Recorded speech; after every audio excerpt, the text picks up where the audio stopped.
जय भीम दोस्तों आज एक बार फिर से आप सभी लोगों का हमारे YouTube चैनल पर हार्दिक स्वागत है। दोस्तों आज का ये वीडियो उन लोगों के लिए जो लोग बहुजन समाज और खासकर बहुजन समाज पार्टी में अपना विश्वास रखते हैं, उनके लिए ये वीडियो बहुत ही खास होने वाला है। दोस्तों जैसा कि आप सभी जानते हैं कि आज थी इंडिया अलायंस की दिल्ली में एक बहुत बड़ी बैठक, जिसमें विपक्ष के बहुत बड़े बड़े नेता सम्मिलित हुए, जिनमें अखिलेश यादव, नीतीश कुमार, तेजस्वी यादव और ममता बनर्जी ये मुख्य थे। सोनिया गांधी कांग्रेस की तरफ से, राहुल गांधी भी इस अलायंस में आए हुए थे। दोस्तों उम्मीदें ये लगाई जा रही थी कि इस बैठक में जो फैसले होंगे वो सीट शेयरिंग को लेकर होंगे। दूसरे जो मुद्दे थे वो ये थे कि यहाँ पर ये डिसाइड किया जाएगा कि 2024 में भाजपा को फेस करने के लिए ये अलायंस किसे अपना फेस चुनेगा।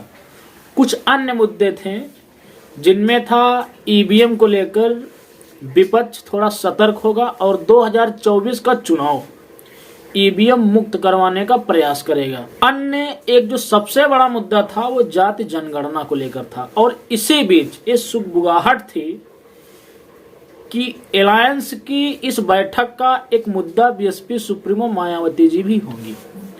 लोगों का ये मानना था कि इस मीटिंग में शायद ये फैसला लिया जाए कि बसपा को भी अलायंस में शामिल किया जाए।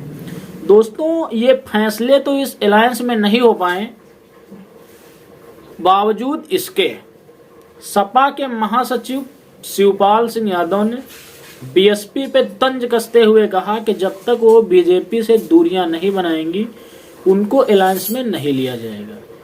इन लोगों का अभी भी ये मानना है कि बीएसपी बीजेपी की बी टीम है, जबकि ये 2023 के 5 राज्यों में जो विधानसभा चुनाव हुए हैं इनसे स्पष्ट हो चुका है कि बीजेपी की बी टीम कौन है। दोस्तों कल का जो मैंने आपको वीडियो दिया था उसमें मैंने आपको एकदम स्पष्ट बताया था कि 2022 का जो विधानसभा चुनाव उत्तर प्रदेश में हुआ था उसमें भाजपा को 41.3% वोट मिले थे। आप इस बात को थोड़ा समझिए, मैंने क्यों लिखा है अपने वीडियो का थंबनेल कि 2024 में मायावती के बगैर महागठबंधन असफल हो जाएगा।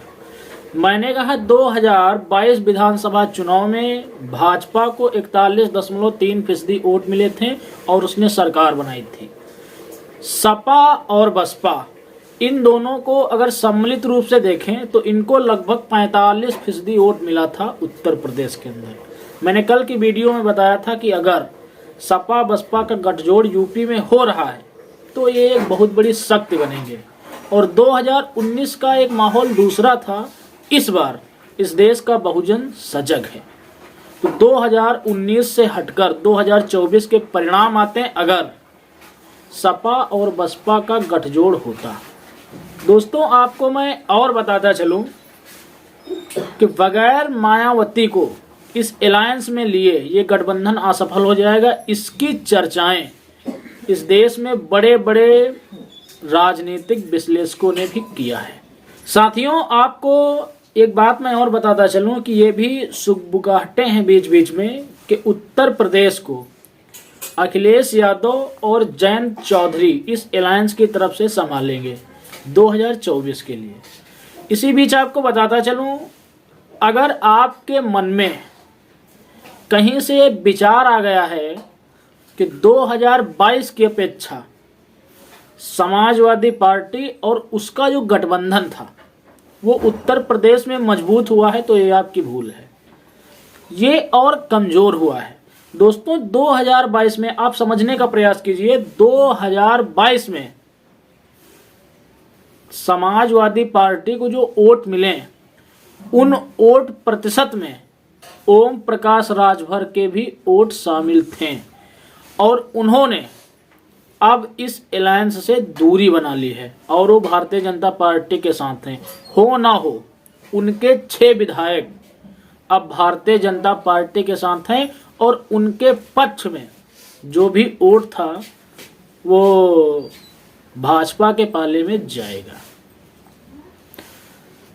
अगर ये आंकड़ा देखा जाए तो 2022 की अपेक्षा सपा के वोट बैलेंस को ये कमजोर करेगा।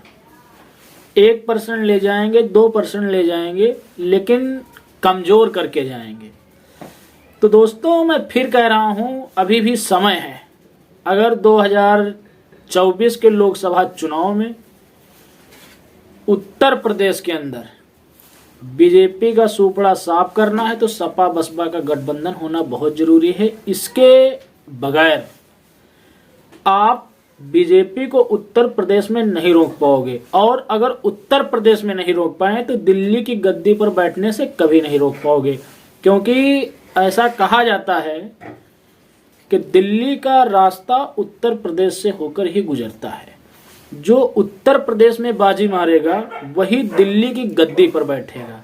इसलिए अगर सपा उत्तर प्रदेश में बीजेपी को 80 से 80 सीटों पर हराना चाहती है तो बसपा से अलायंस करे, आगे उसकी मर्जी। साथियों, इस विषय पर आपके क्या विचार हैं? कमेंट सेशन में आके जरूर बताना। क्या अलायंस में बीएसपी को लिया जाना चाहिए? और अगर ये अलायंस बीएसपी को अपने पक्ष में नहीं ले रहा है तो क्या बीएसपी को फिर अपने बलबूते 2024 का लोकसभा चुनाव लड़ना चाहिए? क्या आप बीएसपी के साथ हैं? कमेंट में जरूर बताना। दोस्तों आपको और बताता चलूं, अगर आपने बीएसपी को इस बार साथ नहीं दिया, सपोर्ट नहीं किया, तो हो सकता है इस देश में दलितों का और बहुजनों का पक्ष लेने वाली सदन के अंदर जो पार्टी है उसकी राष्ट्रीयता छिन जाए। और अगर एक बार बीएसपी की राष्ट्रीयता छिनी, फिर इस देश के दलितों आप कहीं के नहीं रह जाओगे, क्योंकि पार्टी को खड़ा करने में बहुत ज़्यादा समय लगता है। इसलिए 2024 में कोई भी फैसला लेने से पहले, किसी को भी वोट करने से पहले 1000 बार सोचना। दोस्तों, मान्यवर कांशीराम साहब ने एक बात कही थी कि अगर हम गद्दी पर बैठने वाले नहीं बन सकते हैं तो कुर्सी को हिलाने वाले बन जाओ, आपका समाज सुरक्षित रहेगा। अभी हमारा उद्देश्य सिर्फ ये नहीं है कि बीएसपी को जिताएं और बहन जी को पीएम बनाएं। अभी हमारा कर्तव्य ये है कि बसपा के इस संकट की घड़ी में हम उसके साथ खड़े रहें और बसपा को वोट करके, बसपा का अधिक से अधिक प्रचार करके उसकी राष्ट्रीयता को बरकरार रखें। क्योंकि अगर राष्ट्रीयता चली गई तो आपका एक हथियार चला जाएगा, आपकी पैरवी करने वाले लोगों की सदन के अंदर कमी हो जाएगी।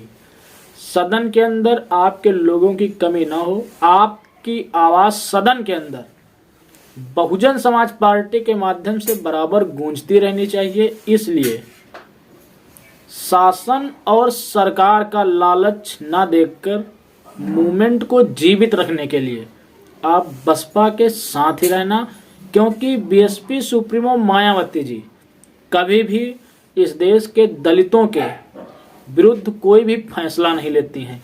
वो जब भी कोई फैसला लेती हैं तो उसमें कहीं ना कहीं दलितों का हित जरूर छिपा होता है। इस वीडियो में हम इतना ही कहेंगे।